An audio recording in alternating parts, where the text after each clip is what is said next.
Hey, I'm so excited to be on this Tinder hookup. I've actually never done this before, but I'm super excited. Okay, well, I've done a whole bunch of these Tinder dates, or hookups, sorry. And it's really easy if we just start off like, what is off the table for you? I guess for my first time, no kissing on the lips. No kissing on the lips. You're saying that's the only thing that's off the table. Yeah. I don't want to kiss on the lips. It's too intimate. Oh, okay, I see. But are you okay with like a blowy? Yeah, that's fine. Okay, and how about like butt stuff? Are you good with that? Yeah. I would do butt stuff. I've never done it before, but I'm into it. Okay, all right. You are totally game. Bondage, whips and chains, gimp mask. Is that all right? Yeah. I'll try anything once. Wow. As long as we don't kiss on the lips. Okay, yeah. I got the kiss on the lips The thing. gimp mask actually might help with that. Okay, yeah. Now we're working together. Okay. Here's a real good one. Have you ever heard of the screeching seagull? No, what's that? It's when we have sex on the beach and I pull out, put my member in the sand, and then reinsert it. And you scream. Sure. You're totally It's into like that? a exfoliating mask. Wow. Okay, well, look. I've got some real deep pockets, and you seem like real down for a lot of stuff. So, like, what's your ultimate, like, crazy fantasy? I've always wanted to have sex at the tippy top of the Eiffel Tower. I think that would be so romantic. Well, I have a fear of heights, so that's out of the question. I feel like we're in Pretty Woman. What? Pretty Women? What's that? You don't know that it's like a prostitute and this like rich man like takes her off the street and they fall in love. I've never seen that. You haven't seen it? You haven't seen it. No way. You're out of order. You're killing me, Smalls. Fasten your seatbelts. You're tearing me apart. Houston, we have a problem. What we've got here is failure. Conceivable. God damn you all to hell. Hello and welcome to You Haven't Seen It? The podcast where I force my husband to watch a movie he's never cared to see. I'm your host, Erin. And I'm the broke husband who still has daddy issues. Who doesn't want to see these movies? Joey. Joey, oh. Yeah. Hi, Joey. How are you doing? I'm good. Good. Even when we reverse opening up the podcast, I still screw it up. No, I screw it up too sometimes. God, I what get was the, it I get last the easier time? part. Last time, God, I think I really what is it? Miffed? Miffed it up. The last time I hosted, I had to do like 4 times. Oh, I don't remember. Yeah. So Well, a little peek behind the curtain. I'm surprised that I did it in one go. So, pat on my back. Boop, boop, boop. So, what's been going on with us? With you? Us, with me, with you, with our family. We are going to be going to Disney World in just hours after recording this. We're going to be on a plane to Florida to go to Disney World, and we're So fucking excited. we're so excited. We're like trying to figure out things to do to keep us from thinking about it. Like I woke up this morning and did a bunch of yard work. I started cleaning the kitchen. I was like, I got to clean the kitchen. Ooh, let me sweep over here. Ooh, let me clean this couch. Let me do this. Let me clean our daughter's entire bedroom. Yeah. We've just been trying to keep busy to keep from like the anticipation is at like a very high peak right now. Yeah, top peaks.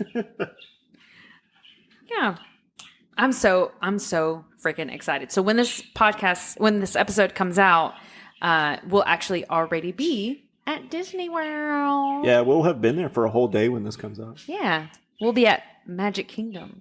Yeah, we'll be at Magic Kingdom. If you listen to it right when it comes out, if you listen to it, if it's 2024 when you're listening to this, we've been back for a while. Yeah, because our back catalog is free. Yep. So cool. Yep.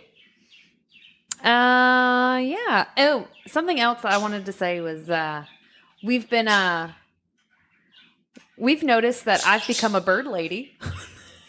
Yeah. You can hear our birds in the background probably right now. Yeah.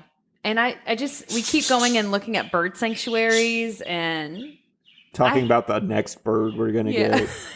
I literally, before we got our 2 birds, I was terrified of them. And so it's very funny to see that I like them so much. But they're so cute. Yeah, they're really sweet birds. And they're feeding each other. Are they feeding each other or Aww. fighting? I don't know what they're doing right now. But they're having a blast. So what's the next bird we want to get? Well, we've talked about cockatiels. Their little mohawks and their little rosy cheeks are so cute. Yeah. They're very dusty. So we've talked about that. I personally want an Indian ringneck. Yeah, aren't those are kind of expensive though, aren't they? Yeah, but they're not like crazy more expensive than like conures. All right. They're less than $1,000? Yeah. Yeah. Ish. Okay. I've seen some range anywhere from like 600 to 900. Oh, okay. Yeah, we need to wait a few years before we get another bird, especially a bigger bird that's a little bit more difficult to take care of. Because I had parakeets growing up, but I don't really know how to train or take care of a bird bigger than that. So yeah, we're going to have to do some research. And yeah. But we'll definitely get one because I love birds too. Yeah, they're so cute. Mm-hmm. Do you want to get into this movie? What movie did we watch? We watched Pretty Woman, and that's what we're going to be talking about today. It's a movie I have never seen. Of course, I've heard about it many, many times over the years. It used to be on cable all the time, but it's just not some movie I was ever interested in watching. It's very much a chick flick. And it's just, the whole sex worker angle is really off-putting to me. Because I think I saw like street level sex workers at a pretty young age. And they don't look like Julia Roberts. They don't look like Julia Roberts. Yeah. Well, you lived, if anyone is familiar with Houston, you know Bissonnette. Yeah. Bissonnette's been in the news a lot lately, and I grew up very close to Bissonnette. The high school that I went to was on Bissonnette. My first job was on Bissonnette. No, I was not a sex worker. Too bad. Yeah, but I've lived all up and down that street. But it's in the news a lot for now. And the problem with the Bissonnette sex work specifically is because there's a lot of human trafficking going on. Yeah. So that's why it's in the news a lot as well. Yeah. So whenever we were watching this, we kind of talked a little bit about how the story is like a really like lovey, like romantic comedy, but that's not originally how the movie was written. It was written a lot more. It was a darker movie. Yeah, you told me this, and I am really interested to hear it. So please. So it was more of like a cautionary tale, right. And it was about like class and like the prostitution scene in LA. And Viv was actually supposed to be addicted to drugs in the original script, but they thought it didn't make her. People wouldn't care about her if she was a drug addict. And so they put it on Kit, her friend. Yeah, her friend Kit. But they very, very lightly did it. It was only in one scene. It wasn't like she was like this big, like issue drug addict. Yeah, well, they when they introduce her character, they're like, oh, you spent our rent money on drugs. And then for the rest of the movie, she never does drugs again, or it's never mentioned that she has a drug problem. So it's just like... Yeah. I don't know. It's very light. It's not, there's no impact of it. And I think they were scared of people saying like, you're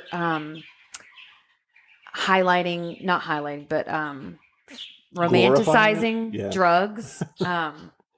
But it came out in 1990. So that means they were working on it in the late 80s. But this would have been during the crack epidemic here in America. Mm-hmm. So, Well, the interesting part is like it doesn't ever really specify like what the full on script was like, but a lot of actresses turned the role down because Julia Roberts was the last person that they wanted to play this. okay. They had lots of different people. They wanted Molly Ringwald, which Uma Thurman turned it down because it was too dark. Oh, wow. Which she then later on became like a bloodthirsty bride. And Well, that was all. Her career was already well established by that. But true. you have to, when you're She new later actor, then did Kill Bill. Yeah, but I mean, like I said, she was an established actor then. When did that movie come out? Like 2004? Yeah. So this is way later. But I think Uma Thurman in her early career was trying to be like a romantic movie star or something like that. One of her early movies was The Truth About Cats and Dogs. I don't know it. It was a romantic comedy. I never saw it, but I mean, when you're young, you really got to think about what roles you take. Yeah. Because you will get stuck in that. Hollywood will recast you. Which is one of the reasons that a lot of these people turned the role down because they didn't want to be, because it was early on in a lot of their careers, because they were all very young. Mm-hmm. So Drew Barrymore was one of them, Michelle Pfeiffer, Meg Ryan, Sandra Bullock was even talked about for this role, but they all turned it down because of how they didn't like how dark the script was. Wow, that's really interesting. Yeah, so it must have been real dark Uh-huh. for them to all turn it down. But Michelle Pfeiffer is interesting to me because she had already done Scarface, and she was a drug addict in Scarface. She was like the maybe she didn't want that to be like her thing. Yeah, she probably was like, I've already done a drug addict role. I need to break out of that. Yeah. And then I think the year after that, she played Catwoman. Oh, okay. So that was a big role for her. Yeah. So originally it was super dark. They turned it into a more romantic comedy when, so not Sandra Bullock, Julia Roberts took on the role. She was only 21 when she took the role. Okay. She turned 22 by the end of filming, but when she took the role, she was 21, and Richard Gere, yeah. he was like 40. Oh, wow. I know. Yeah. Such a big age difference. But I mean, it kind of plays into like that kind of scene of like older men picking up prostitutes. Yeah. Oh, yeah. I mean, it's typical of Hollywood, but also he's supposed to be a successful businessman who's already been through multiple marriages at this point. So he would be 40. Yeah. Whenever there were some other people that were in consideration for that role too, and they all turned it down also for how dark the script was. I didn't really recognize any names, so I didn't write any down. I know we're more female actresses than male actors. And whenever he was going to turn it down, but then he met Julia Roberts, and she was like, please do this role with me. Because they met and they had a lot of chemistry together, which you can see on screen that they have a lot of chemistry. Oh, yeah. They seem to genuinely like each other. And she on that day, whenever he accepted the role, she slipped him a piece of paper and was like, please do this role with me. So he said yes. And now we have this film. And as the movie progressed, there's even some director's cuts that show some of the more darker things. There's one point where he kicks her out at Disney World or something. And then there's some other things, but I didn't take them into heart. Yeah, well, the time that this movie came out, you can really see, the movie came out in 1990, so that means it was developed in the late 80s, which, if you know anything about 80s filmmaking, it was all about winning at that time. Every movie was look at the underdog, make it in this world of, executives and, high-powered people, the little guy, that's what the Tom Cruise movies were like at the time. Rocky is a really good example because the Rocky movies that came out in the 70s, especially Rocky 1, he loses. Yeah. He loses the fight at the end. But then the Rocky movies that came out in the 80s, he won the Cold War.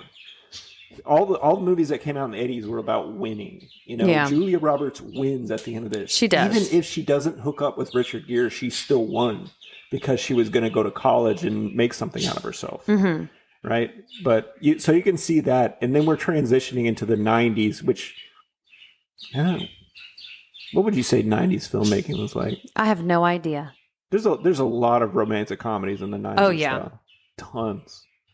So you can really see why they didn't want the dark aspects of this. They wanted people to go see this. Yeah, which a lot of people did. The budget for the movie was $14 million, which was a lot at that time, because there were so many locations that they shot in. And then the movie grossed in the box office $463 million. 463 million? Million. No, that's a huge hit. Especially in 1990? Yeah. Almost half a billion? Yeah. Wow. It did very well. Yeah. Very, very well. And I think if they would have kept it in this darker tone, it would not have done nearly as well as it did. They even, before they changed the script, they tried to get Ferrari, and there was another car like a exotic car company. I don't know what it was. They tried to get placements for that first car, but they both turned them down. So they just found that car. Yeah, they didn't want their fancy supercar to be in like a movie about drug prostitution. Yeah. That's what it was about. Prostitutes. That's what they didn't want it to be associated with. Yeah. Wow. But Lotus was like, yeah, we don't care. Oh, that wasn't like a placement. That was just someone's car. Oh, it was? Yeah. Some film exec was like, you can borrow my car for the movie. Yeah. And then another fun, interesting thing is they later made this into a musical on Broadway. Oh, I am not surprised at that at all. I just had to add that in there. Okay, so you don't have anything else to say about the musical? You just want people to know that it happened? No, I've never seen and never heard the music. Oh, okay. So I don't know anything about it. If anyone knows it, let me know how you feel about it. But right. I just know that there is a musical of it. Well, I want to know, tell me what your background is with the movie. And also, I know that you are a Julia Roberts fan, correct? Yes. So tell us a little bit about that. So my background with this movie is I used to watch Julia Roberts all the fucking time. I watched Runaway Bride way more than Pretty Woman. I would say I'd probably watched Pretty Woman like twice. Probably because I thought it was a little sketchy, or not sketchy, but a little too risky for me as a younger kid because it's about prostitution and stuff. But I loved Julia Roberts. I thought she's a fantastic actress. Yeah. And so, I mean, anything that she was in, I watched that I could. Runaway Bride was my favorite because I had a DVD of it and I would play it over and over again. Okay. There were some other movies. I just can't think of Aaron Brockovich. Oh, I loved that movie. I loved anything Julia Roberts when I was younger. So, well, you happened to be growing up and coming of age when she was super popular. Yeah. Like, she was in every third movie that came out in the mid to late 90s. Yeah, and I was very young in the mid to late 90s, but I think really what it was is my mom liked Julia Roberts. And so anytime Julia Roberts had a movie come out, my mom would watch it and she would let me watch them with her because they were all like somewhat acceptable for me to watch. Yeah, much. Yeah. Most of her movies are pretty wholesome, I would say. And then she always plays a pretty strong character in it, especially in Erin Brockovich. Yeah. So the reason I liked her so much is because she was one of the actresses that like really caught my attention. She has a very like interesting look to her, and she's gorgeous. She's striking, and I grew up with her. So I grew up my entire childhood from '93. That's when I was born. My mom was watching it. So whenever I got a little bit older, I don't know when Runaway Bride came out or anything like that, but I know she did some things later on in the 90s and even in the early 2000s. And so I watched her any time she had anything come out, I watched it.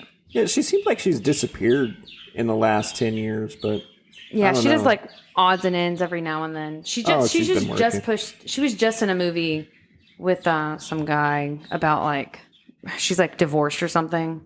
She's been working. It's just nothing I've really seen.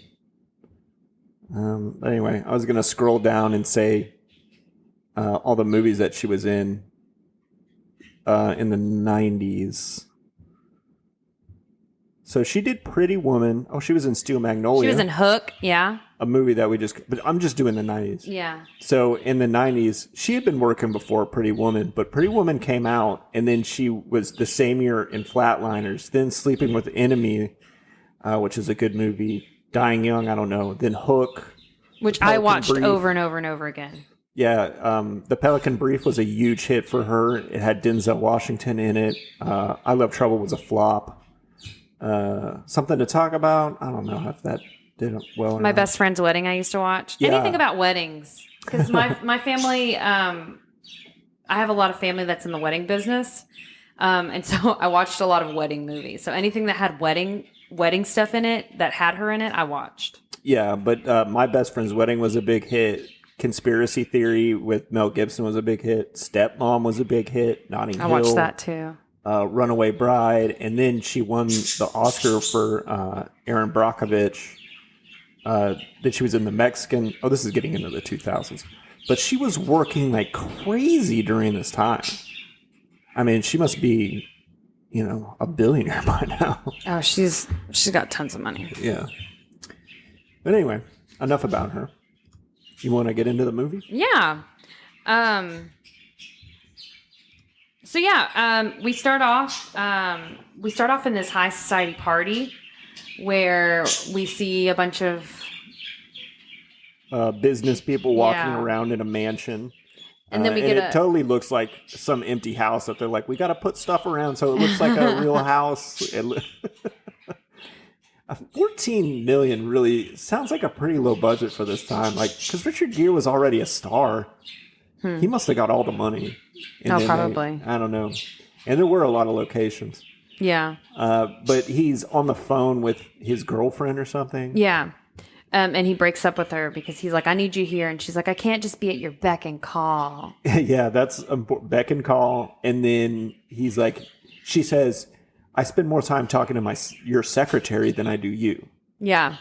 So And so he's like, well, we can end this now and you don't have to do anything. You can leave the apartment. And so she's like, fine. Okay. Yeah. And they break up immediately. So this is like, we are immediately understanding what kind of person Richard Gere is. Yeah. Like, he is all business, no play. No pleasure. Yeah. Yeah. And then he goes downstairs and he like sees this woman and she's like, hey, how are you? And then he finds out like she's like married and he goes, well, when we dated, did you talk to my secretary more than me? And she goes, she was one of my bridesmaids. Yeah, that's right. That was a funny line. So you see like, it just reiterates that he's super into work. Yeah, anytime you're going to write a script like this, you need to hit it over the head 3 times, right? So My thought was, if you can't have a girlfriend because you don't have time for them, just don't have a girlfriend. Like, you're a man. Nobody's going to be like, well, that man doesn't have a girlfriend. They're not going to be like, when are you going to have kids? When are you going to get married? yeah. You've They're not gonna- already been married. Yeah, he might get hassled by like one of his aunts every once in a while. Like, when are you going to meet somebody nice and settle down? But, Whereas like women are constantly like yes. berated about, when are you going to have kids? When are you going to get married? Yeah. So we also meet Jason Alexander, who is his lawyer, and he's a lot like George Costanza from Seinfeld, and he's like kind of uptight. He plays that character, doesn't he? Yeah, Okay. yeah. I don't know Seinfeld. Yeah, you never watched that show. I hated it. Don't worry, you're not missing much. Oh, I know I'm not. All the people that love Seinfeld. How dare you? There's some like crazy Seinfeld They're all friends. throwing their iPods in somewhere. I don't know. But anyway, we meet Jason Alexander, and he's nagging Richard Gere, and that's his character throughout this movie. It's a nagger. Yeah, and also he's the expedition dump weird. guy. Every time him and Richard Gere get together, he's like, "This is what's going on with the deal. He's just the exposition dumper for the whole movie," which is kind of sucks to be in that role, but that's him. And then he's like, "My limo's blocked in. Give me the keys to your Lotus Esprit," which is that very 80s Sports car. Yeah, sports car that he was driving. And he doesn't know how to drive it. Yeah, even though his last name is Gear, he can't. he can't shift gears. Oh my goodness. So he leaves, and you see him like jerking all around the car, jerking up and down because he doesn't know how to shift the car. And then we cut to Julia Roberts, Vivian, her apartment where she's getting ready to go work the streets. Yes, and she's dressed in a very hideous wig. Yeah. And wearing pretty, like, I don't know, have sex with me type clothes. Yeah. Like, boots that come over your knee really say something. Yeah. About what you're putting out there. But she sees that her superintendent or landlord is out there, so she's like, "Oh, I gotta slip out the."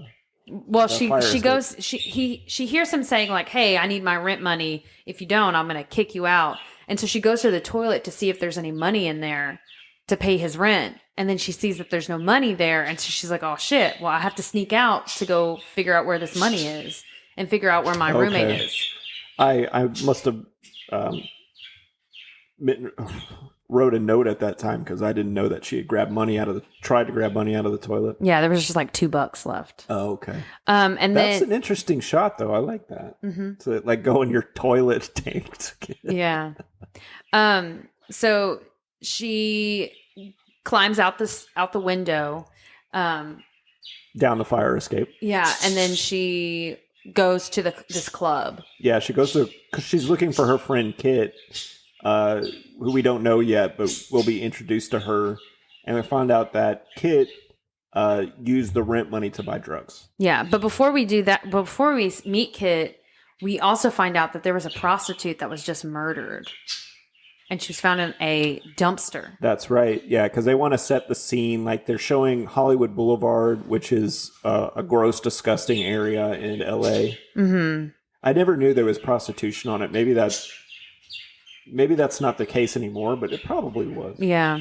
But this woman was found, and then she goes to Kit and she's like, where's the money? She goes, "Oh, I used it to pay this guy." And she's like, "You're using it for drugs?" And this is the only time she ever mentions drugs. Yeah, there's one more drug thing, and then it's completely abandoned, which annoys the shit out of me. I wish they would have done something with it. Mm-hmm. And she did not seem like she was on drugs either. No, I don't know. I think it would have added some better stakes to it, because you know how in typical romantic comedies, there's a part in the movie where there's a big blow up, and then they go away from each other. And then one or both of them has to make a big romantic grand gesture, and they're like, "Oh, I love you." Mm-hmm. That never really happens in the movie until like the very last 10 minutes. Yeah. So I kept waiting for it, and I thought maybe drugs would be involved, or even if it wasn't that she's on drugs, she got caught with some drugs. And now Richard Gere's like, "I've been dating a drug addict this whole time." You know, yeah, it would have been a little bit of a cop out, but whatever. Yeah. And also, I want to mention there's a guy in a Rastafarian hat. Yes. And he's walking down the street going like, "Los Angeles, city of dreams," or something like that. Yeah. Like, "What's your dream?" Right? Yeah. I don't know what he says. But anyway, he's saying something about how Los Angeles is where you make your dreams come true. Yeah, but then he's also like, "But your dreams actually die." Yeah. So anyway, that's important to remember for later in the movie, though. Mm-hmm. Then Kit is like, "Well, maybe we should talk to this guy, and maybe he can pimp us out." Because Well, because they can't afford rent because Kit is using it for all of her drugs, all of the drugs she's not using. And she's like, well, let's work with this pimp. He can sell us out. And she's like, no pimps. Julia Roberts says, no pimps. We set our own prices. We set our own stuff. That's how we make the most money. Yeah. If we have a pimp, we have to give him all of our money. If we have a pimp, we have to deal with him. So she's like, I don't want a pimp. Yeah, and this develops her character, and like she's a solid businesswoman. Yeah, she's a prostitute with a heart of gold.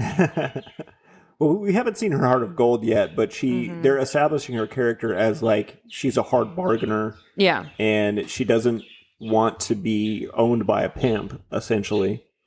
And they'll hit that over the head a couple more times when she finally meets up with Gear. But yeah. And they're out there on the what I really like about this is that they're standing out on Hollywood Boulevard, but they're on the stars. Yeah, they're hooking on the stars, the Walk of Fame with all the stars with the celebrities' names on there. It's such a cool juxtaposition. I don't think I've ever seen that in any other movie. But usually when you see sex work in a movie, it's on a really deserted, like not necessarily deserted, but like the ugliest part of town. Yeah. But it's that interesting duality of like, yeah, these people are doing something illegal on this tourist attraction. Yeah, this tourist attraction, and it's supposed to be famous with rich people and whatnot. Yeah. So we then see Richard Gere's car drive up bumpily. And he stops, and the girls are like, oh, well, you take, Kit's like, you take him this time. Maybe you can get some good money for rent. And they think that he's trying to pick someone up. So Julia Roberts goes up and it's like, hey, you want a date?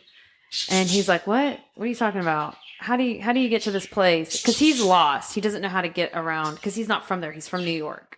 Yeah, he needs directions because they didn't have Google Maps back then. Yeah. So he says, she says, directions are $5. And he goes for you to tell me. And she was like, well, you can stay lost. And so he's like, okay, fine. He's like, I have can you break a 20? And she goes, for $20, I'll take you there. And so she gets in the car. And he starts going very badly again. Yeah, he can't drive, and he's like, do you know how to drive a car like this? And she's like, yeah, I sure do. I used to like read popular hot rodding and stuff because I have brothers, and so they're developing their childhoods a little bit. Yeah, she's from Georgia. Yeah, she's from Georgia. And she's supposed to be this country girl. Yeah. But they don't really... She's actually the one that brings it up. She's like, you left the transmission back there. Oh, right. Yeah. She's making fun of how bad of a driver he is. Yeah. And he was like, well, the only car, I've never driven a car. I always ride in the back. My first car was the back of a limo. Yeah, that's right. He says he rode around in limos. Yeah. And I think all the car banter in this is really good because I like cars. I love driving stick shift. I miss it so much. My daily driver isn't a stick anymore. So. But I thought all the banter about the car and saying like you left the transmission back there was good writing, and she delivers it well. She actually sounds like she knows what she's saying. Sometimes when people talk about like even in the Fast and Furious movies, when they talk about cars, like you don't have any idea what you just said. A spoon engine? What are you talking about? What is a spoon engine? There's a racing team in Japan called Spoon Racing, and they make products too. But in the movie, they're like, they got spoon engines in their car. I'm like, what the hell are you talking about? And anyway. So they're in the car, and he's like, well, how about you drive me there? Since you know how to drive this better. And so she's like, hell yeah, let me show you what this baby can do. And she sits in the driver's seat, and then she starts driving, which she's driving flawlessly. And then she just very, nonchalantly grabs his penis and he doesn't react at all. Like, he's not picking her up. He knows she's a prostitute, but he knows. Well, he says man, I wish I could remember the joke.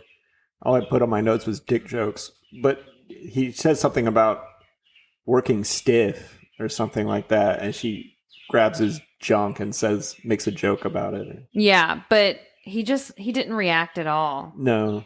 He just like sat there. And I was like, if someone went to grab your dick, you'd just be like, whoa, whoa, whoa, what are you doing? You know?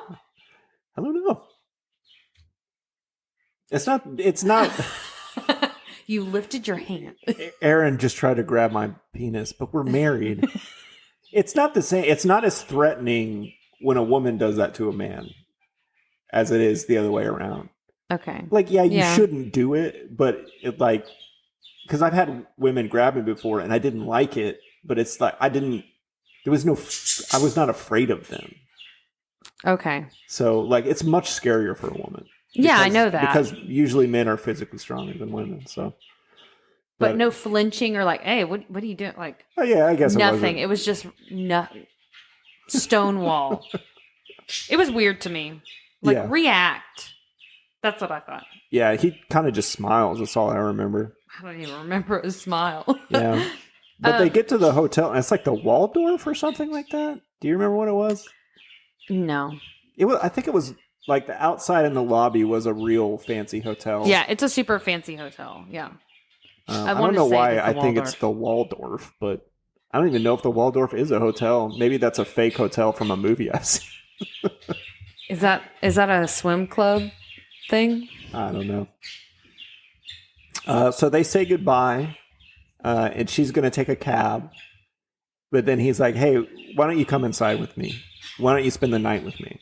And she's like, okay. And then he takes off his trench coat and puts it around her. And she's like, I'm not cold. And he's like, well, people don't go in there normally dressed like that. Mm-hmm. But anyway, they go in there, even with the coat on, she's drawing people's eyes because she's wearing this hideous wig. Yeah. And she just doesn't look like she belongs, even though she's Julia Roberts. So she 100% looks like she belongs in a fancy hotel. She's gorgeous. That's what's so funny about movies, like whenever they like you can't find some so they're looking for some woman and like we can't find her anywhere. It's like, well, just look for the most beautiful woman in the world.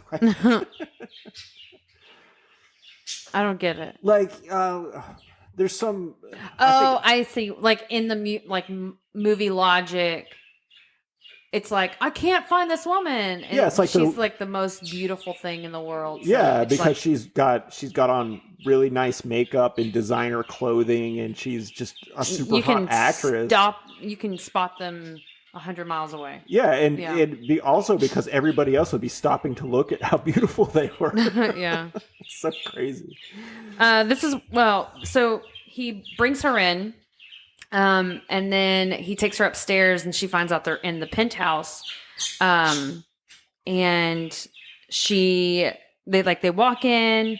He asks the front desk before they go up to give them some champagne and strawberries. Yeah. And so every time any of the workers at the anyone that works at the Waldorf or the hotel they all see her and they're like, I see what's going on. I know exactly what's going on, because a lot of people here bring up prostitutes or escorts, but they probably bring in more high society ones. Maybe. Yeah. I don't think like, well, there's literally a line that the manager says, like, we have other guests that bring in their nieces.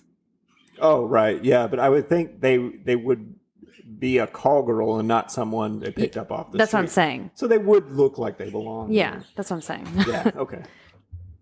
So she does stick out because she was literally off the street versus a woman that is specifically for these high society people who works with these people. Yeah. And you have there's that bellboy who looks kind of goofy, who's just like, oh, I like her. I don't care. And then we find out that he has an ex-wife. So she asks about, because he's like, I don't know. how do we do the, like, she's like, well, what do you want to do? And he was like, well, let's just talk. And so she's like, okay, well, what's your life? Do you have a wife? And he goes, I have an ex-wife and an ex-girlfriend. The ex-wife lives in Jersey and his ex-girlfriend lives in New York, but she's about to move out. Because he literally just broke up with her that same day. Right, yeah. He moved on quick.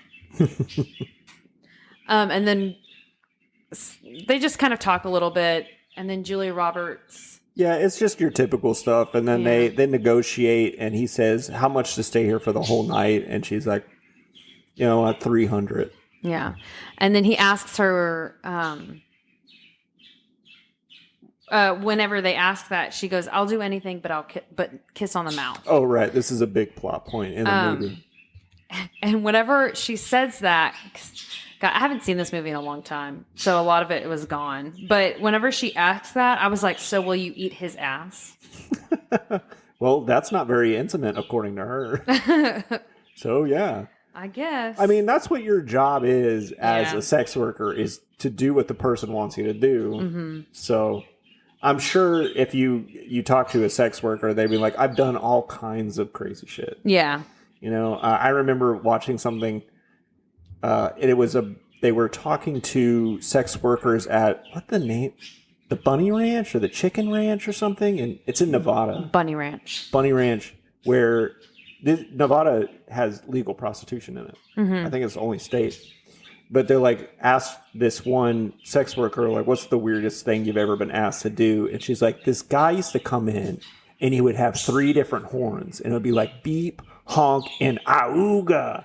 And like, she'd be like, you'd get him off and like say these different horns or something like that. Oh my gosh. It was funny. I wish I could find that. I don't know what I saw it on, but it was hilarious. And the woman, the sex worker, really liked what she did. Mm-hmm. And you could tell that she was totally happy to do this for this dude. I was like, hey, be the best you can be, right? If you're going to do it.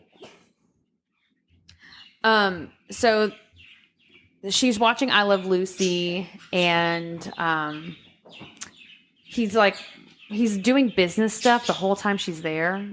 Yeah, he's just working because they need to establish that he's a workaholic. Yeah. So. And he sees her like laughing at I Love Lucy, and he goes and moves over to the couch to watch her watch it. And then she comes up to him, and then they get intimate. Yeah. And you can tell when he looks at her that it's like he's sort of in awe of her, that she's in this position in her life, but she can still have fun and just watch TV and laugh and not think about work or, you know, all the things that are going wrong. Yeah. Like, he admires her already. He's not in love with her yet, but. And this is the part where she says, I don't kiss. Yeah. Because it's too intimate, right? And so they do it, and then it's the next morning. And he let her sleep in, and she was like, I'm sorry, I can go. And he's like, no, how much would it cost for you to stay the whole entire week with me? Yeah. I like that he was talking on one of those brick cell phones. Yeah, like the Zach Morris. And he ordered like every breakfast meal because he didn't know what she liked. Yeah. And she just ate bread. Yeah, she was eating a pancake with no syrup on it at one point. She was probably trying to look cute. Like, every time I see somebody eat in a movie, I just think, like, I couldn't do that. Like, I couldn't eat prop food and make it look like I was enjoying it. Yeah, I don't know. That must be tough to eat prop food. You could see how she's like, literally, like, whenever she's eating the croissant, she's like pulling the inside out just because, like, the outside probably tasted like garbage. Yeah, it was probably the only part that actually tasted decent was the inside. Yeah. So then they negotiate to stay for a whole week, to hang out with him for a whole week, because he doesn't want to look like a bachelor the whole time, which, again, doesn't really make a whole lot of sense. You're rich. What else do you really need if you're a man? Everybody thinks that you're successful. Yeah. And she says, okay, I'll do it for $3,000. And he's like, okay, well, at first she says 4,000. He goes, no, because she's in the bathtub whenever this happens. He originally she goes $4,000. She goes, well, for 6 nights, it's only like 1,800. And she goes, well, but I'm going to be also staying all day. And so she goes, so I can do 3,000. And he goes, okay, that's fine. And then she like sinks into the bathtub. And also like there's a lot of bubbles in the tub. Something funny about the scene was there was so much. It wasn't like bubble bath. It was like some type of detergent, and the bubbles like it was so thick and like so detergent-y that it was fading her hair, and so that her hair got faded because she was in the bath and this detergent was taking all the hair dye color out. Wow. And so that same day they had to re-dye her hair red. Oh, wow. Yeah. So she's not a natural redhead then? No. I had no idea. I remember when I was in high school once, I was in color guard, and one of our shows I had reddish hair when I was in high school. And in the show, it was like 80s themed for our band show. And so I had this like big curly hair. And one of the parents of the band members was like, she looks like Julia Roberts. And I was like, oh my gosh, thank you. She looks like Julia Roberts in Pretty Woman. I felt so great. And I was like, you're saying I look like a prostitute. Nobody thinks that. I know. I was joking, but yeah. I thought it was a very nice compliment because Julia Roberts is gorgeous. Yeah, she's a very beautiful woman. She's a very beautiful woman. She's a very beautiful woman. But so he says like you got to get some better clothes. So here, take some money and go down. Go shopping somewhere. Yeah, and she's super excited. She calls her friend. She's like, I tried calling you, but you never answered. I'm staying the whole entire week. Mm-hmm. And her friend's like super excited. Yeah. Because they're going to be able to pay their rent and then some. And then there's a part where she's like, oh, I'm going to treat you so good. You're never going to want to let me go. Joey looked at me and goes, foreshadowing. Yeah. With his finger on his chin. Ooh. And then also he says, like, I would have paid you 4,000. Oh, she goes, I would have done it for. Oh, I would have done it for 2,000. And he says, I still would have paid 4. I would have paid 4. Yeah. Yeah, that's how it went.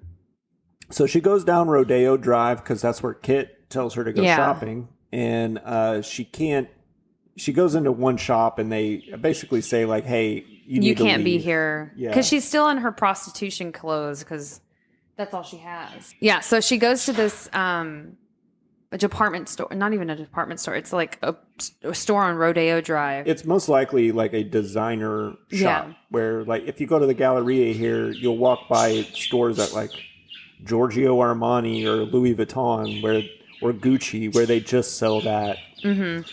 I don't know if you call that an outlet, but probably an outlet boutique. Boutique, yeah. Places where we can't afford to shop, and even if we could, we probably wouldn't. Yeah, I would not. But this woman comes up and she's like, "Can I help you?" And she goes, "Yeah. How much is this thing or whatever these clothes?" And she goes, "They're probably they wouldn't fit you." And she's like, "I didn't ask what size they were. I asked how much." And she said they're very expensive, and so then they kick her out, and so they treat her like garbage, and so she goes back to the hotel still in her prostitution clothes, and then we meet the manager. So she goes back to the hotel and she meets Barney, I believe his name is. He's an actor. He's been in a lot of stuff, but I can't remember what his name is. Yeah, he was in a lot of stuff. I want to say he was in The Princess Bride, but I don't. Or Princess Diaries. Oh, I never saw that movie. I don't know. So anyway, he's like, one of a very special client of ours. You're here with him.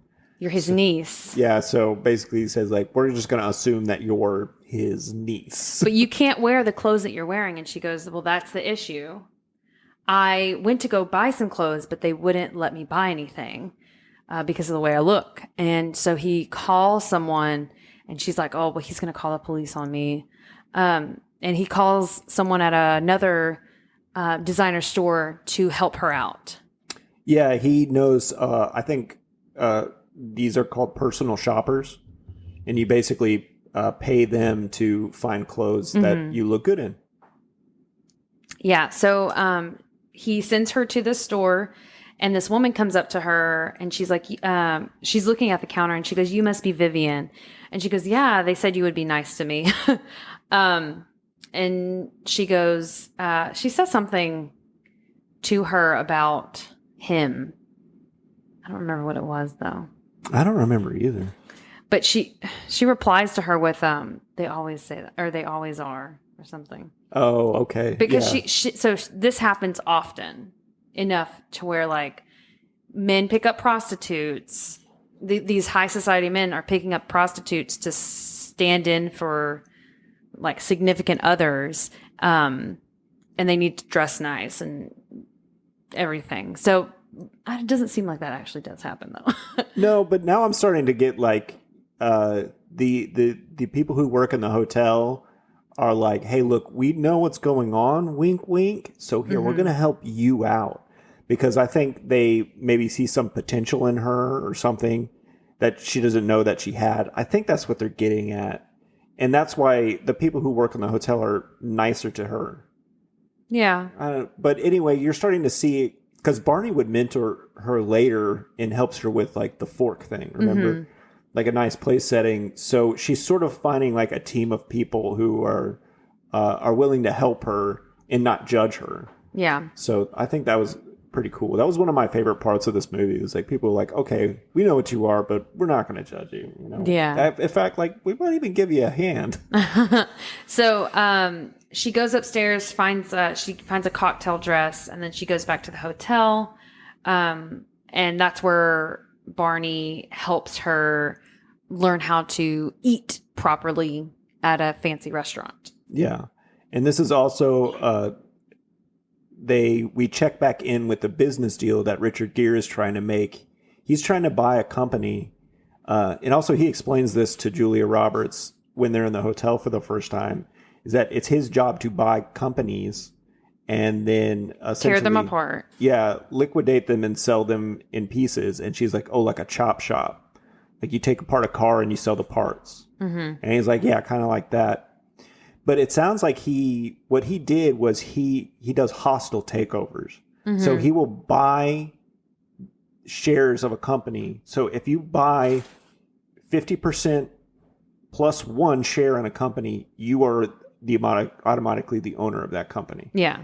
So you can do that, and then you can do a hostile takeover and change everything, sell it, do whatever you want with it. And then the original owners, the board members, can't really do anything about it. Yeah. So that's what I feel like they're doing with HISD.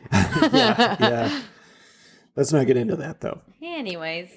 And then they find out that this company is building destroyers for the Navy, which would be a huge contract with the government, and it's going to mess up the sale for some reason. So they get a hold of a senator and get it caught up in a committee or something. Yeah, like that. so that they can't get it pushed through. Right. Something like that. I don't know. It's really not that important. But what's important to note here is that Richard Gere is a ruthless businessman who doesn't give a shit if this is a family-owned business or what. And they'll hit that on the head a couple more times in the movie. But then he comes back and meets up with Julia Roberts down at the bar in the hotel, and she cleans up real nice. Yeah, he doesn't recognize her at first, and she turns around and he's like, "Oh wow, okay, you did really great."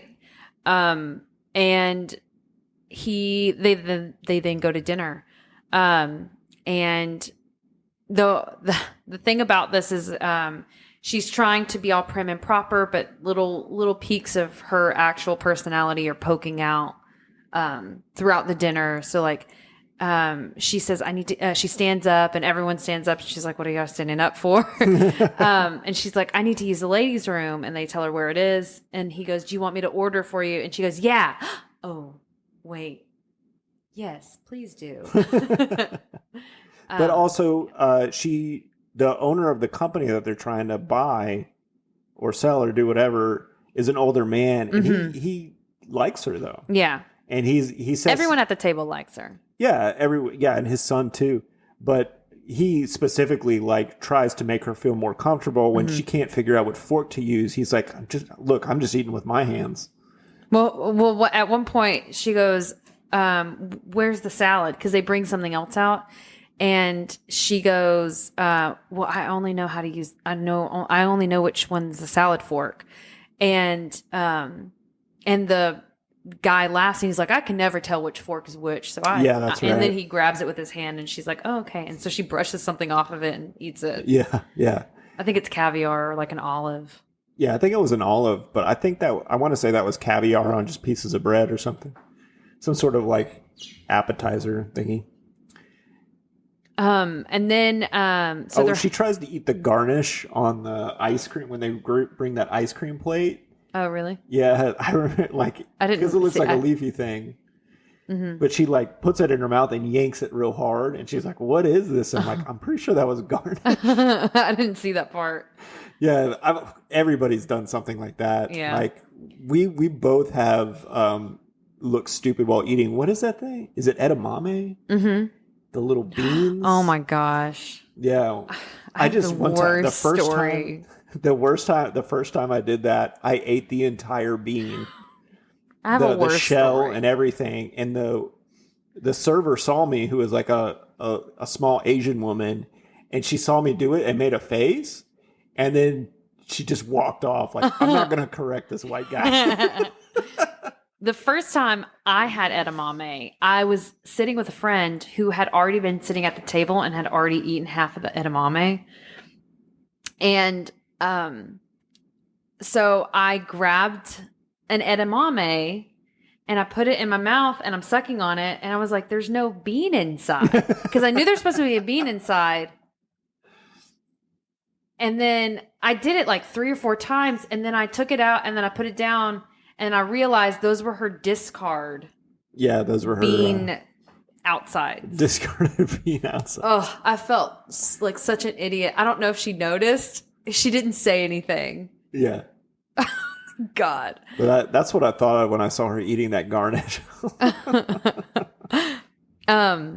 But then they bring out escargot, and she has this fork, and she like is scooping it out, and this is a really funny line. And she flings the escargot across the room, and this waiter catches it. Yeah. And she goes, "I'm sorry," and he goes, "It happens all the time."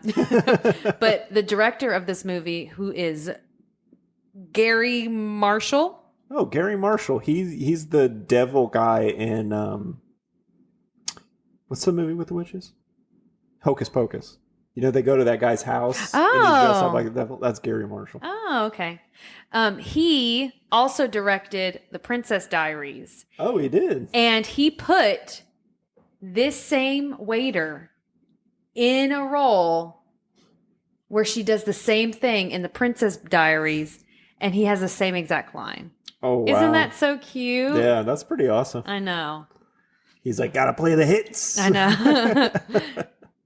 I like Gary Marshall. He's also a pretty decent actor too. So, so they finish the dinner.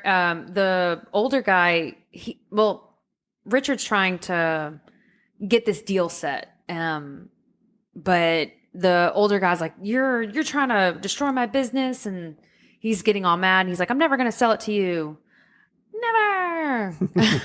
And he like leaves abruptly and all mad.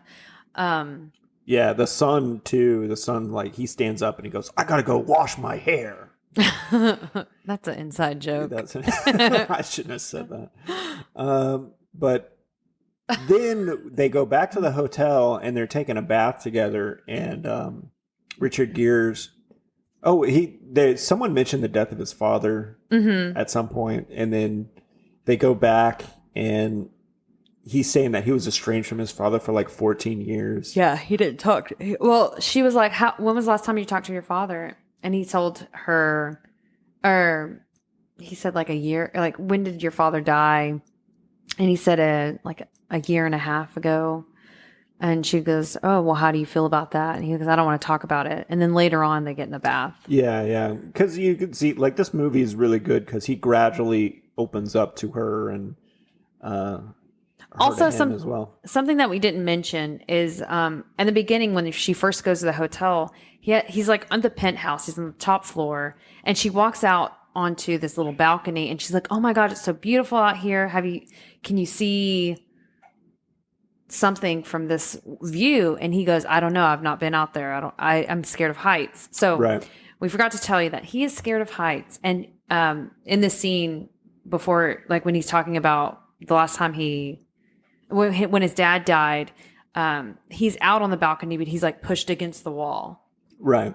So she's like sitting on the edge of it and like leaning over, and he keeps being like, stop doing that, you're scaring me. Yeah, he doesn't like it when she leans over. And then he talks about his dad for a little while, but then he goes downstairs and leaves her alone. Yeah, because he's upset about it. Yeah. And then she goes down there later and finds out that he's a really good piano player. Yeah, that's actually Richard Gere playing the piano. Yeah, you could tell. And he actually wrote that song. Oh, really? Yeah, he's a really great multi-talented musician. Yeah. And then I don't remember what they talk about, but they don't really talk. They don't really, but they do have a short exchange. Mm-hmm. And then well, he just says like he just tells everyone to get out of the room. Yeah. Oh, does he? Yeah. I guess they don't talk. And then he puts her on top of the piano and yeah. I hope somebody disinfected that piano later. For real. Her house was all over the keys and her feet too. But then he goes in for a kiss, sort of, but she kind of pushes him away, and they just end up. Well, and that's when she says it's too personal. Right. Okay. But anyway, they don't kiss yet, right? Mm-hmm. And she's still playing her character, which is like, no, I say what happens. Yeah. So. So then, they go to bed again. They wake up and he goes, hey, we're going to go to the Derby later today. I need you to go get some outfits. Derby? Yeah. They were playing polo, weren't they? Well, that's what they said. Oh, okay. They're going to see horses and things. And they're going to go see the horses. And watch people play polo. Is that the part where they talk about her, like how she became a sex worker? I think so. Okay. But he tells her like, I need you to go get some other clothes. I'm surprised you didn't get more clothes when you went. And she said, well, they wouldn't, that's like, I can't because they won't let me have any clothes. Right. And so he's like, oh, fuck, I have to actually take her somewhere to get her some clothes. So he takes her to this store. What kind of woman doesn't even know how to go shopping? Ugh. Yeah. And he was like, y'all need to make her feel good because I have a lot of money to spend.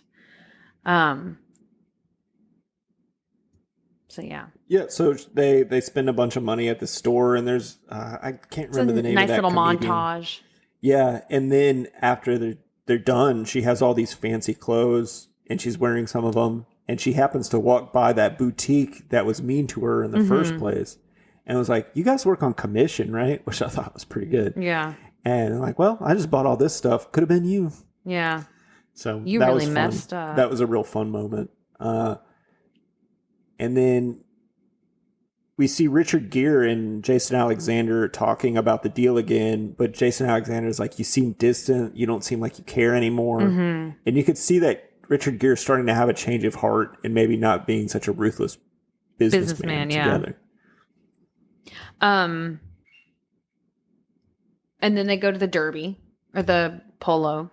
Yeah, I just put polo time in my notes. Polo time. Polo. I once, when I was still doing video, I went and shot at a horse show for like 2 whole weeks. You remember when I did that? Yeah, I remember it. You were still pregnant at that time. Yeah, it was cool. Yeah, and this is not a world I know anything about, the equestrian world. And I was just there shooting video of people like riding those horses that jump over the little gates. It's over and over again. Eastern style. Is that what it's called? Yeah. Yeah. But it was like really Or interesting. British to see style, something like that. Yeah, the high society thing going on there, because you have to be, wealthy to, be able to afford those horses. And I remember on one of the last days I shot there, they had food out there and like caterers, and they were giving me, I was getting food, and then one of them was like, "You care for a cocktail, sir?" And I was like, "Is it on the house?" And it's like, "Yeah, of course." And I was like, "Fill me up." And then like one of the other videographers are like, "You'll get in trouble if you get caught." I'm like, "I don't care." What are they gonna do? Fire me? Yeah, I was there. I was just a freelancer, and I really didn't like the guy who owned the company. Yeah. So I was like, I don't care if he ever hires me again. I don't like this guy. But I didn't get caught. So he he takes her to the horse thingy, and they're just like highfalutin tooting around. Yep. And they meet Jason Alexander's wife, and she makes some weird comment that I forget. No, I don't remember it. And then Julia Roberts says something about her having a frozen ass or something like that. Yeah. Which I didn't get. Yeah. And then Jason Alexander starts to worry that maybe Julia Roberts is a spy, because she goes and talks to the son of the guy who owns the company. Yeah, that guy. And he's like, maybe she's a spy for him, and she's trying to like get into the deal and blah blah blah. And he's like, no, she's a prostitute. And then Jason Alexander comes up, and he tries to get with her. He's like flirting. Well, I think he's antagonizing her. Yeah, and he's made a villain turn at this moment, and you can see it. I think it was a little too late in the movie to have somebody make a villain turn, but whatever. I'm glad we have one now. Yeah. And then he says something about like, well, I'll hook up with you later or something. Yeah. Like that. Well, how much for one night? Well, we'll see about that later. And then he leaves. And then Julia Roberts is super upset, and they go back to the hotel. And Richard Gere knows that she's been cold, and he's like, I don't understand why. And she says, well, you told him that I was a prostitute. And she was like, why would you dress me up in all of this stuff if you're just going to tell everyone I'm a prostitute? And he goes, I'm mad that he said that. And you can tell that like she's starting to have feelings for him, and that he's having feelings for her. Right. Yeah. You can tell that they are falling in love, and he genuinely feels bad about what he did. And he knows he crossed the line. But here, I was hoping that they were going to like fall away from each other and split up. And then she was going to go back to being a sex worker, a street level sex worker. And it didn't happen. They just made up real quick. And I was like, wait a minute. Yeah. It was how this is supposed to work. Yeah. She goes to the elevator, and then he comes up after her. He's like, I'm sorry. And she's like, okay, that's fine. And she goes right back in. And then he's like, okay, well, you got to get all dressed up, because I'm going to take you on a date. Yes. And she gets real dressed up, and he flies her. He gets her a super expensive necklace. Well, he doesn't buy it. He just, the jeweler lets him borrow it. Yeah. It's like $500,000. He got it for her, is what I'm saying. But I just wanted to say that because this is like one of the most famous shots of this movie. Yeah. And she reaches in there to touch the necklace, and he shuts the thing on her That hand. was improvised. Yeah, I know. Yeah. That's what I was going to say. Like, I didn't know. That's like the one thing I knew about this movie because it's such a genuine moment. Yeah. And it shows you that Julia Roberts is perfect for this role because she is like a bubbly, bright, infectious person. Yeah, infectious person, and fun-loving. So that was a perfect moment. And I don't think she was in character at the time, but whatever. It works. Yeah. And then they go to see the opera. Do you realize that opera is about that opera that they went to go see is actually about a prostitute It was it Così fan tutte? Yeah. Huh? Madame Butterfly? No, not Madame Butterfly. Which one is it? I don't know the name of it. It's in Italian. But I know that it's about... Because they never said the name of it. I was waiting. They didn't never say the name of it, but it is about a prostitute who falls in love with or a man that falls in love with a prostitute. Okay. And he brings her in and they fall in love. Oh. So another foreshadowing. Finger on chin. Yeah, I didn't know what... I thought they were just making fun of like the stereotype of an opera because I couldn't tell what it was. But I don't know much about opera anyway. Yeah. But I always want to go to one. We should go to an opera sometime. I would love to go see an opera. Yeah. We'll look and see how much they are. So they go to this opera and he says like people either like fall in love and they can't stop going or they absolutely hate it and then they can learn to appreciate it. And she at the end of the show she's like, well, it's in Italian, I'm not going to understand anything. And he goes, well, you'll still get it. I remember thinking like, I know they have subtitles. Do they?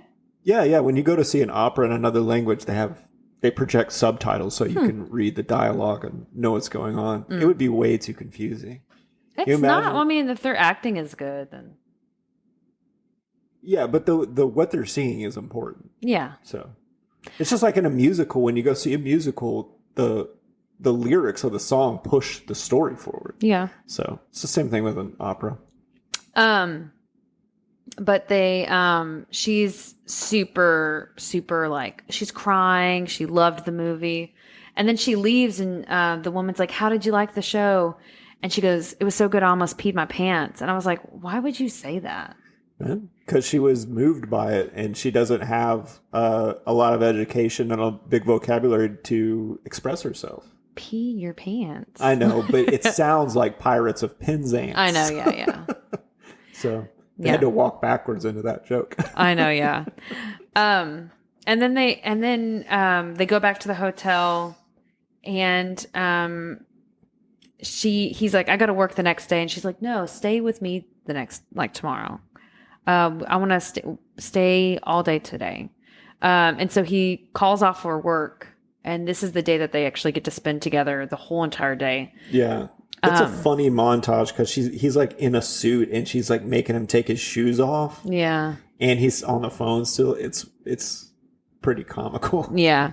There's one part where she says, let's cop a squat.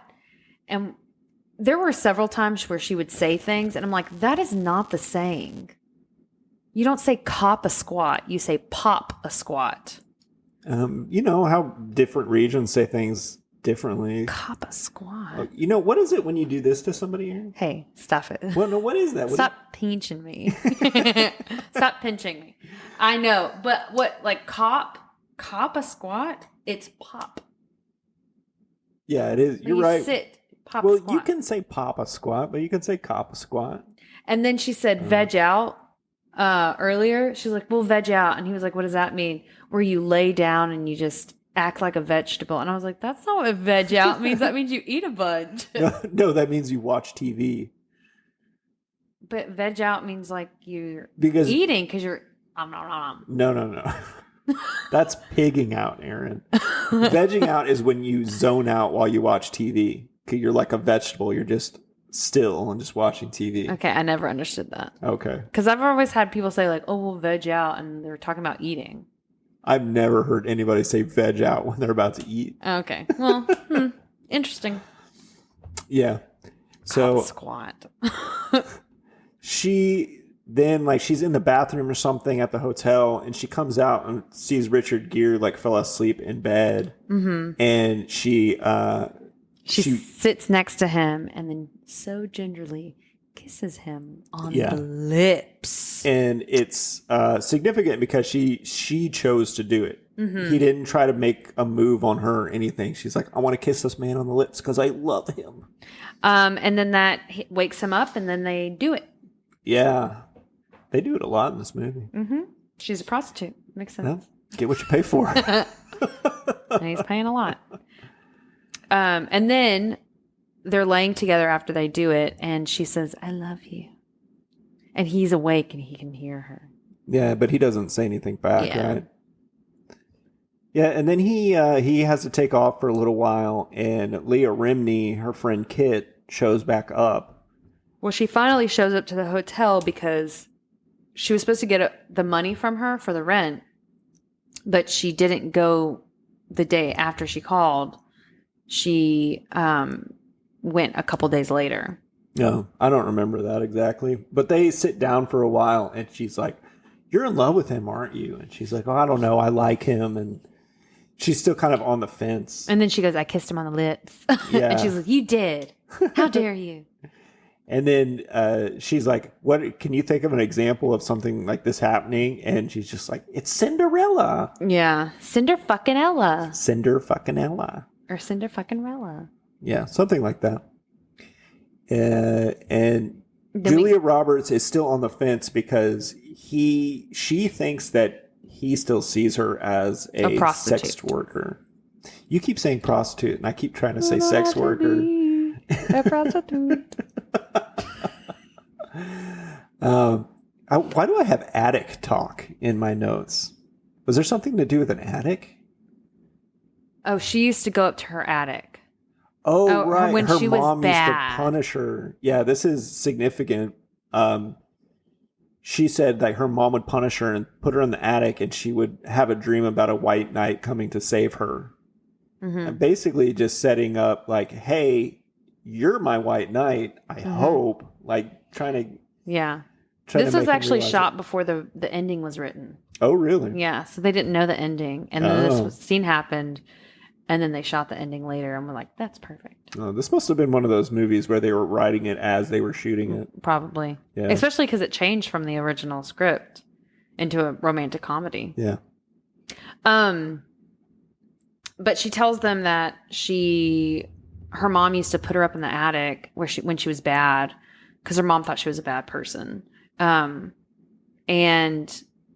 she was like, so it would be all the time, and I would pretend like I was Rapunzel in a tower, and my white knight would come and save me. And then he says, well, I want to put you up in a place in New York. I'll pay for your rent. I'll pay for your food. But he can't like commit to like fully like being with her. He's like, this is all I can do right now. 'Cause he's still like dealing with his ex-girlfriend.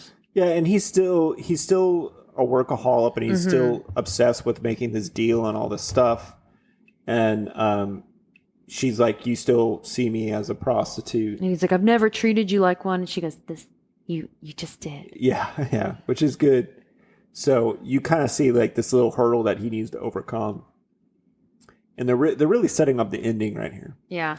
And then he goes to this attorney meeting because his attorney calls him and he says, hey, they're doing really bad. We need to scoop this up now, like right now. So he goes in while she's at the hotel, and he talks to he's talking to everyone, and then he's like, everyone needs to leave except for the owner, even his son and my attorney. And then they cut this deal. Yeah, he essentially says, I want to buy your company, but I don't want to change it. I want to keep it the same because I don't want your life's work. I don't want you to see your life's work go down in flames like that. Yeah. So you see that he's changed his tune. Yes. His hurdle that he has to overcome has, what do they call that? A character arc. Mm-hmm. Yeah. So he has reached his character arc, and he's grown a heart. His heart grew 5 sizes that day or whatever. And he's not going to liquidate the company or whatever the hell you call it. Yeah. And then he calls everybody back in, and he says, we're going to build ships together. And Jason Alexander doesn't like that because he's a shitty lawyer. Yeah. I swear to God, in the 90s, people hated on lawyers so bad. Yeah. They were always the villain. And yeah, just look at that Jim Carrey movie, Liar, Liar. Yeah. But the attorney is kind of cut out because he already signed this deal while the attorney and everyone else is out of the room. So he walks in and he sees this deal and he's like, you already signed it? And and he goes, we'll be building ships. And then he like leaves. But he doesn't go home. He says, I'm going to go walk around. And he goes and walks around without his shoes on. Yeah. So you see like, oh, he's like changing. Yeah. The shoes thing, we didn't need it. It was enough to see that he wanted that guy's company not to be liquidated. And then Jason Alexander goes to confront Julia Roberts. It gives time for the attorney to come. Yeah, I guess you're right. But anyway, I still don't think they needed it. Yeah. Because he comes in, like Jason Alexander shows up there. They're together for like 3 minutes, and then Richard Gere shows up. Yeah. But he goes into the hotel, and he goes, where is he? And she's like, he's not here. And then he goes in, and he's like, what did you tell him? What did you, like, he's accusing her of things. And then he tries to make a move on her, and she rejects him. And then he, like, slaps her and tries to rape her. Yeah, and I wrote in my notes, this movie just grew some balls finally. Well, and then Richard Gere comes in like right after he like tries to force himself on her. And he like punches him and slaps him and picks him up, and he's like, you need to get out of get out of here and everything. And that's the last time we see him. Yeah, and he's pretty much gone. He's been fired or whatever. But then they split up. This is the part of the movie, which I think it happens too late, but whatever. Well, he says, okay, well, we can be together. And she's like, no, I need to be on my own. I need a Prince Charming to save me. But I was just going to say that, she goes back to her apartment and she talks to her friend, and she gives her friend some money and says, hey, look, get your life together. Yeah. You can't do this forever. And she does. And then Julia Roberts is like planning to go to college because she's like, she understands her potential. In San Diego. Now. Yeah. So she understands that she has a lot of potential now from her experience with Richard Gere. And then Richard Gere shows up in a limo playing loud music. Yeah. And he like, you don't have to be a prostitute. No. Anyways, you can say no to being a man whore, a male gigolo. Okay, but he's leaving his hotel, and he's like, I need to give this necklace back, and Barney opens up, and he's like, well, it's something so beautiful, you shouldn't let it go. And he goes, Daryl took Vivian home last night. He can show you where she lives. And so he takes her to her apartment, and he's playing this music. And then she sees him outside of her window, and she's on the top floor. And he climbs out the top of it, out of the car. And then he goes up and he starts climbing the staircase. And you can tell he's scared, but he's doing it for her. And so he's proving his love by climbing up and saving her. This is his big romantic gesture to say that I love you more than I love myself and the whole world and everything. So yeah, and they kiss on the lips finally, like full on shoving tongues down each other's throats and fingering each other's buttholes and finger popping each other's assholes. Finger popping each other's buttholes. Mm-hmm. Yep. And that's the end of the movie. Mm-hmm. Nothing else happens after that. So, Joey, I want to hear your no bullshit assessment. My no bullshit assessment is, if this movie was put into production before they finished the script, I can tell.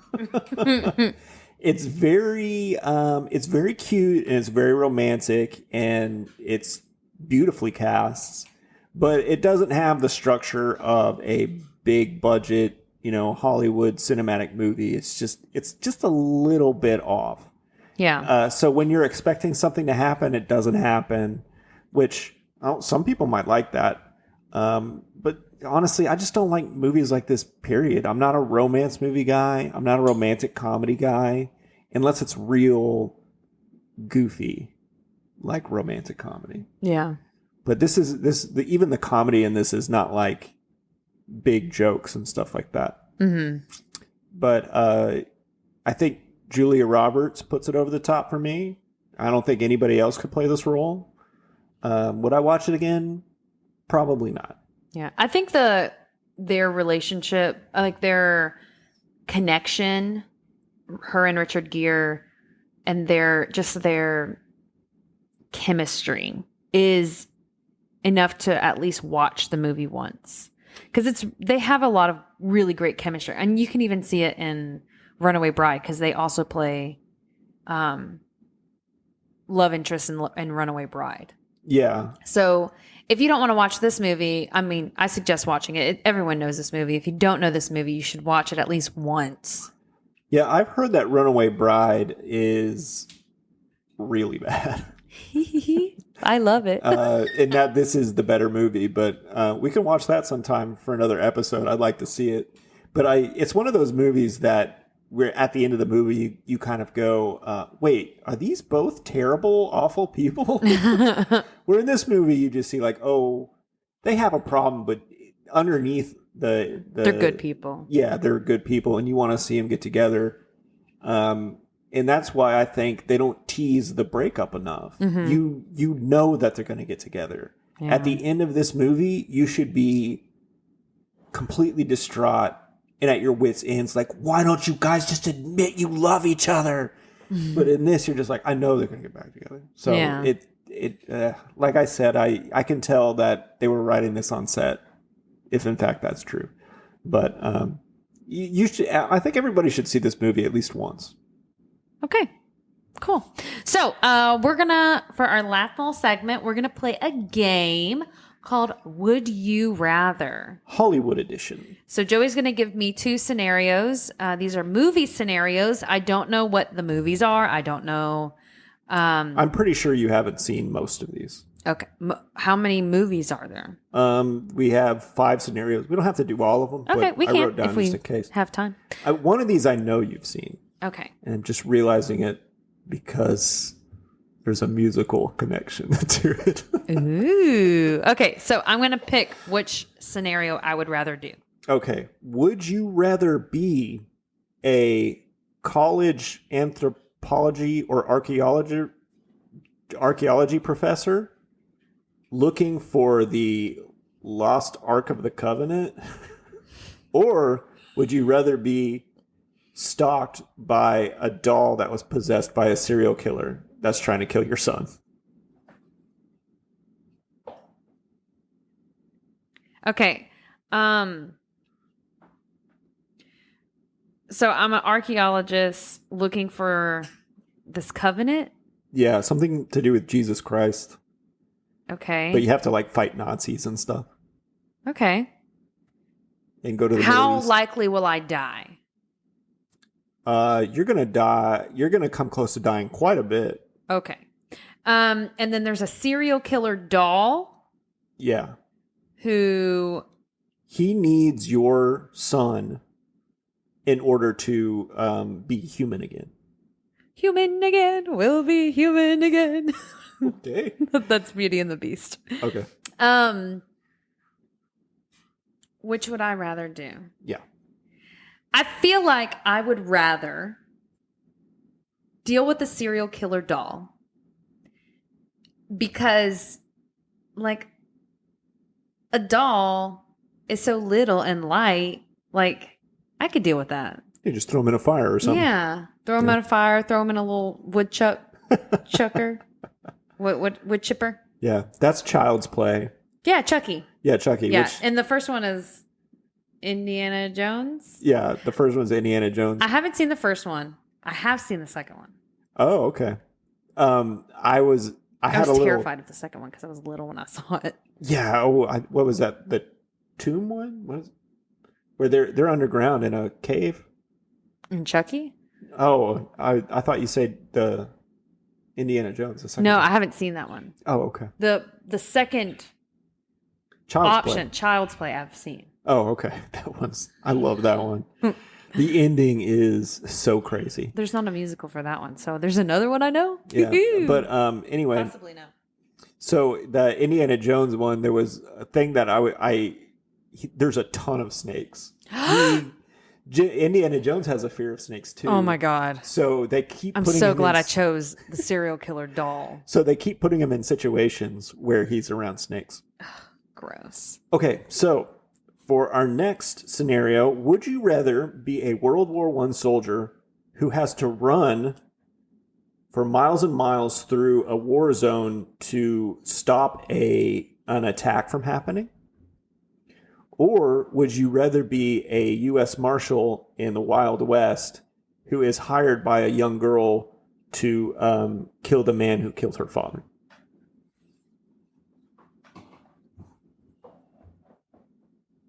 What is a marshal? A law enforcement agent. It's like a cop. Yeah. Okay. And in this World War I scenario, I'm just like a soldier. Yeah, you're just a regular What soldier. What branch am I in? You're in the Army, but specifically the British Army. The British Army. Okay. Miles and miles through a war zone to do what? To stop an attack from happening. They have to stop this attack on the Germans because the Germans aren't actually there. So it's like... So I'm trying to prevent other people from getting hurt. Yeah. That are innocent victims. Yeah. That would be innocent victims. Yes. And then with the marshal, I'm the marshal. You're the marshal, and a 10-year-old girl whose father was murdered. She is hiring you to kill his murderer. Yeah, so you're going to be seeking vengeance for this girl. Who is this little girl to me? Nobody. Fuck this little girl. I'm going to be this, I'm going to save some people. Oh, man. Well, hold on.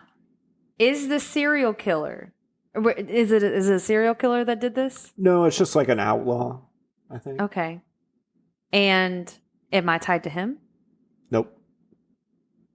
So I have no stakes in the game. I'm going to save those people. No, you could just, he's a drunk. You could just go on being a drunk.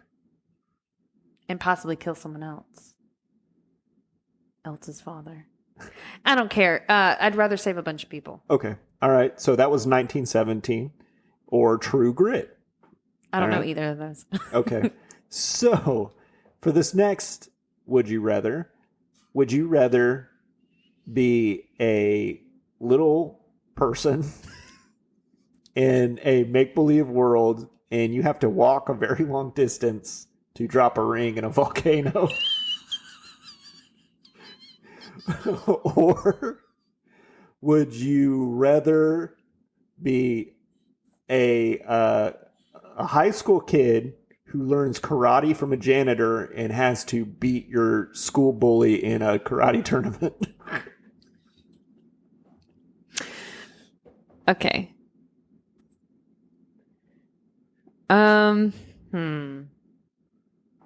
He's just my janitor?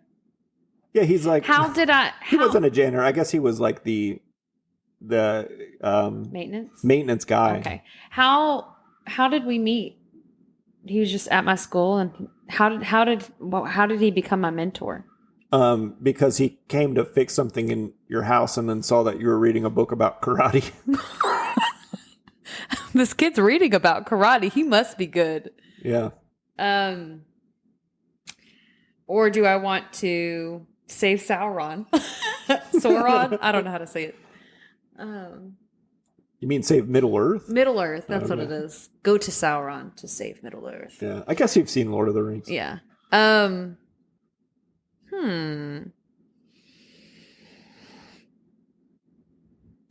Just beat it. I would rather the journey for the first one would be pretty cool. I'd meet a bunch of people, but then a lot of people would die. Yeah. Also, orcs would scare me. Yeah, orcs are scary as hell. Yeah. The way they talk. Oh my God. I know. Whereas I'm like, how bad is this bully? I mean, he beats you up every chance you get, and then the Japanese handyman has to come and save your ass, so it's pretty embarrassing for you. You get to win the tournament. I'd rather be a hobbit in the ring. All right. Get to eat 5 times a day. Hey. Or is it 6? I don't know.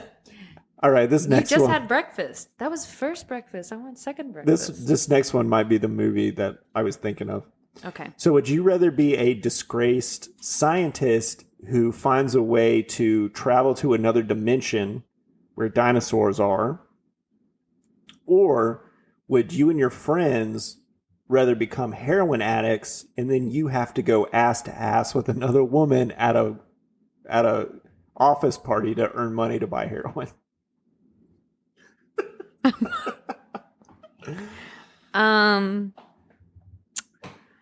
Question about the scientist. Yeah. So I go back to dinosaur times.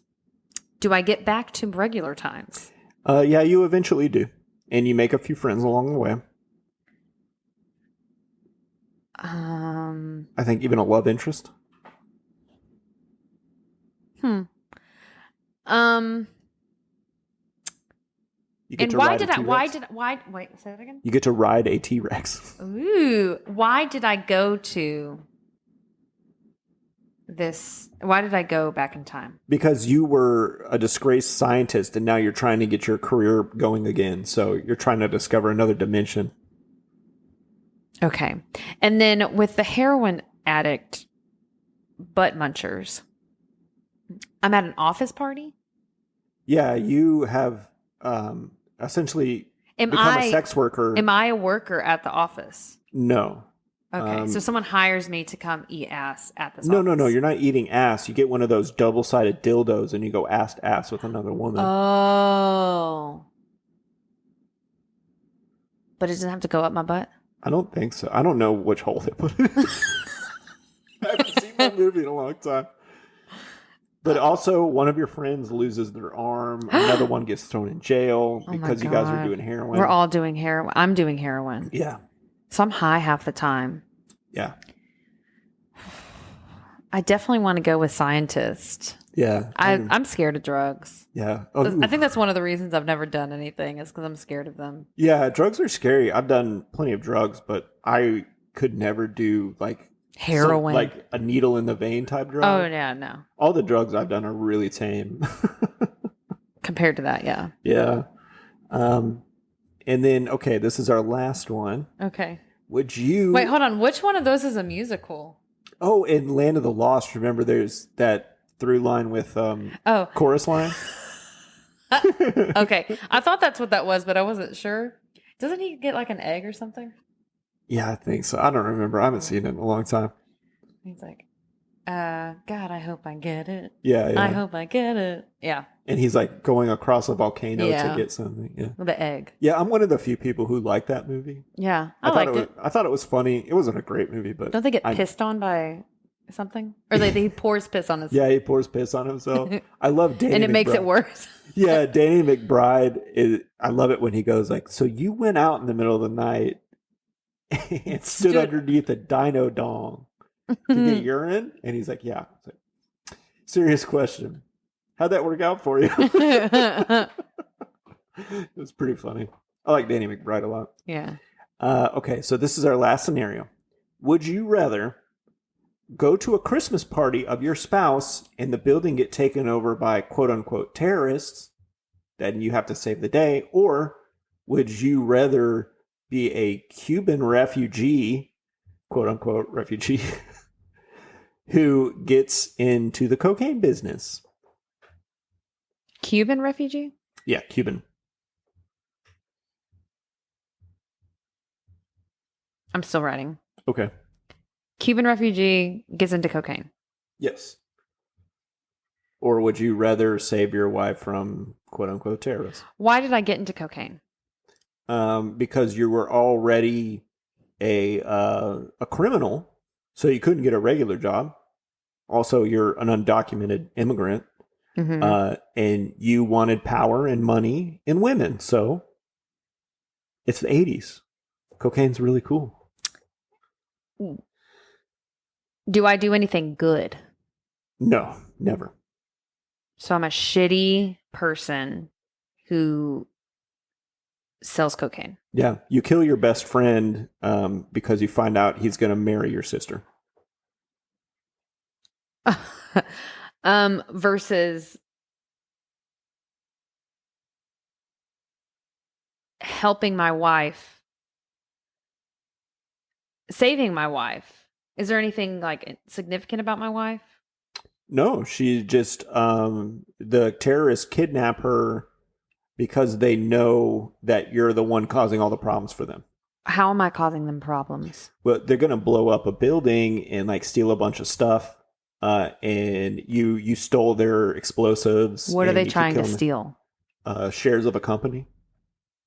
They're posing as terrorists, but they're really gonna steal shares of the most expensive company. It's a heist, but they're posing as terrorists. Mm-hmm. And then the leader of the terrorists finds out that one of the people there is your wife. And so in order to get you to stop screwing up their plans, he takes her and he's like, I'm going to kill your wife. But I save her. But you save her.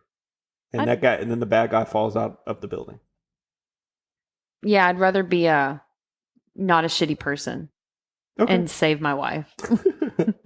Save a lot of other people. So the cocaine is really throwing you here. Yeah, cocaine. I'm not into cocaine. Anything that has to do with cocaine. Now, if I was selling cocaine and I stopped and became like a really good person later on, I'd be like, okay, let me think about that. Yeah. But just always being shitty, I'm not into. Okay. All right. So let's recap.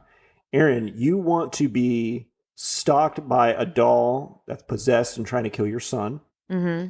You would rather fight in a war than get vengeance. You would rather save the world, right? Didn't you choose the Lord of the Rings one? Yep. You would rather save the world, save Middle Earth, than beat up your bully. Mm-hmm. You'd rather be a disgraced scientist who discovers another dimension than a heroin addict.